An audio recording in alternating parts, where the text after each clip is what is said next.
What do we do about the homeless? This is one of the most vexing public policy problems we face. If you live in a big city, especially on the West Coast, you literally face it every day. And every day it seems to get worse. Why? Let's start with a couple facts. First, the word itself is misleading. Homelessness is not primarily a housing problem, it's a human problem. The primary drivers of homelessness are drug addiction and mental illness. According to data from UCLA's California Policy Lab, approximately 3/4 of people living in cars, tents, and on the streets suffer from serious mental illness, drug addiction, or both. Second, despite these conditions, the homeless actually make rational decisions about where they want to live.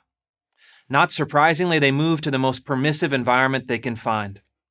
Make your city attractive for the homeless, and they'll beat a path to your doorway. The Venice Boulevard underpass on the border of Los Angeles and Culver City brings home this point. It's one of thousands of concrete structures in Los Angeles County, but there's a curious detail. The Los Angeles side is full of tents, and the Culver City side is empty. Why? Because the two cities have different public policies. Los Angeles has effectively decriminalized public camping and drug consumption, while Culver City enforces the law. This pattern, that the homeless go where the policy environment is the most permissive, can be seen up and down the West Coast. In San Francisco County, it's estimated that 30% of the homeless migrated there after becoming homeless somewhere else. In the city of Seattle, that number is 51%. The San Francisco Chronicle estimates that hundreds of homeless individuals move to the Bay Area each year because of the perception that it is a sanctuary for people who are unwilling to participate in programs designed to get them off and keep them off a life in the streets. At first glance, this would seem to make no sense. Why would an individual with no shelter or stable source of income move to one of the most expensive cities in the country? But in the world of the homeless, it makes perfect sense. That's because they operate under a different set of incentives than the average citizen. In a research survey of homeless migrants in Seattle, 15% said they came to access homeless services, 10% came for legal marijuana, and 16% were transients who were traveling or visiting when they decided to set up camp. But this dramatically understates the biggest draw of all, the de facto legalization of street camping, drug consumption, and property crime. As former Seattle Public Safety Advisor Scott Lindsay has shown, the city is now home to a large population of homeless, prolific offenders, people who commit property crimes to feed their addictions, but are rarely held accountable for those crimes by the criminal justice system. So, is ever-increasing homelessness our inevitable future? If our goal is to make life as attractive as possible for the homeless, the answer is yes.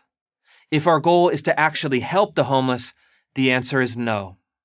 Houston Mayor Sylvester Turner is a Democrat, but his approach to homelessness is a world apart from his counterparts in Los Angeles, San Francisco, and Seattle.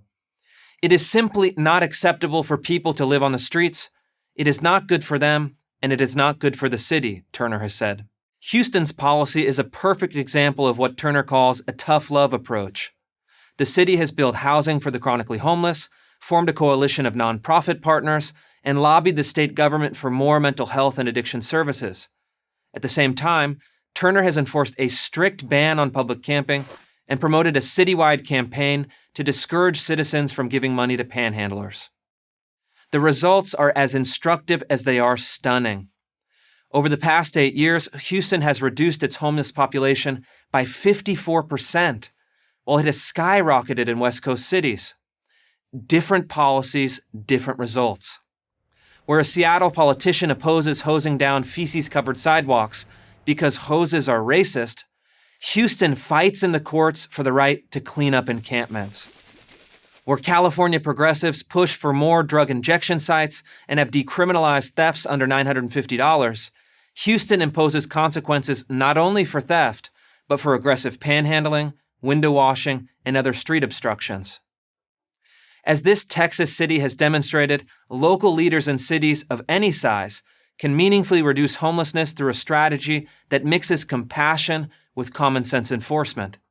If cities stop allowing public encampments and open drug consumption and start prosecuting property crimes, they will have much more success redirecting the homeless away from a life of self-destruction and toward a life of hope through mental health treatment, drug rehab, and job training. That's what we all want, isn't it? So why don't we do it?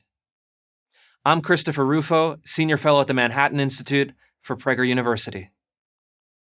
This video was made possible by a generous donation from the Thomas W. Smith Foundation. Thank you for watching this video. To keep PragerU videos free, please consider making a tax-deductible donation.